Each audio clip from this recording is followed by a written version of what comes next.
ప్రాణాత్మ శక్తిని ప్రసారం చేయని మేము ఫోన్ చేసి చెప్పలేదు, మెసేజ్ ఇచ్చేది. కానీ మనం ధ్యానానికి వచ్చినప్పుడు గురుగారి నుంచి ప్రాణాత్మ శక్తి ప్రసారం అవుతుంది. గురుగారు చూపించలేదు, మీరు గురుగారు చూడలేదు. ఓకే, అంత గొప్ప గురుగారు ఉన్నారు, అంత గొప్ప సిస్టమ్ ఉంది. ఈ 3 days సెషన్స్ అయినాక మనం ఏదైతే ఎక్కువ కూర్చొని మెడిటేషన్ చేసినా శక్తి మనకు వచ్చేస్తుంది ఇన్స్టెంట్గా. అదే మన మొబైల్స్ ఇంత కాస్త మొబైల్స్ తీసుకుంటాం, విండోస్ వరకు సిగ్నల్స్ లేదంట, అక్కడ ఇంట్లో కోపడతాం, ఎందుకు ఫోన్ చేయలేదంటే అక్కడ సిగ్నల్ లేదంట. అంత టెక్నాలజీ ఫెయిల్ అవుతుంది. కానీ స్పిరిచువల్ ప్రోగ్రామ్ ఎలా ఉంటుందంటే ఫెయిల్ అవుతుందని లేదు. ఓకే,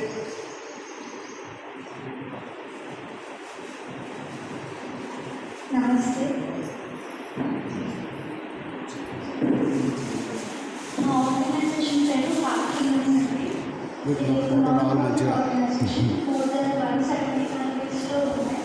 సో మేము ఎక్కడైనా ఏ ఊరికి వెళ్ళినా, ఇండియాలో అయినా బయట అయినా, మీకు వెళ్ళినా మీకు తెలిసిన వాళ్ళైనా ఇన్ఫర్మేషన్ షేర్ చేయండి. ప్రపంచం మొత్తంలో కూడా ఈ Heartfulness meditation free of cost నిర్వహిస్తున్నాము. సో ఈరోజు ఫస్ట్ మెడిటేషన్ స్టార్ట్ చేసే ముందు ఎలా చేయాలనేది ఎక్స్ప్లెయిన్ చేసి ఆ తర్వాత స్టార్ట్ చేస్తాం.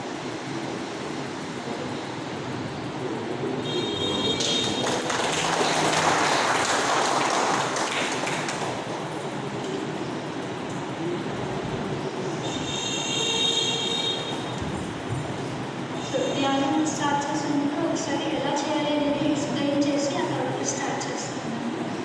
మీరు ఎవరైనా ఇంతకుముందు ఎప్పుడైనా ధ్యానం చేశారా? ట్రై చేశారు.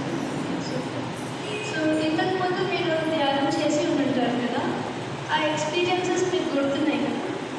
ఈరోజు హార్ట్ఫుల్నెస్ ధ్యానం చేసినప్పుడు ఎలా అనిపించిందో గమనించుకోండి.